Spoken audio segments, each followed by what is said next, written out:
అందరికీ నమస్కారం అండి. కార్తీక మాసం సోమవారం ఆఖరి వారం. ఉపవాసం కుదరనటువంటి వాళ్ళందరూ ఈవేళ కుదిరితే ఉంటే ఆ శుభ ఫలితం కలుగుతుంది. శ్రీ విశ్వావసనామ సంవత్సరం దక్షిణాయనం శరదృతువు కార్తీక మాసం కృష్ణపక్షం త్రయోదశిది సోమవారం పూర్తిగా ఉన్నది. చిత్తా నక్షత్రం రాత్రి అంటే తెల్లవారుజామున 5:29 వరకు ఉన్నది. వర్జ్యం మధ్యాహ్నం 12:09 నుంచి 1:53 వరకు. దుర్ముహూర్తం మధ్యాహ్నం 12:10 నుంచి 12:58 వరకు.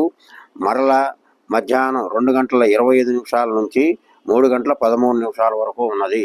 ఈరోజు ధన్వంతరి జయంతి కూడా ఉన్నది.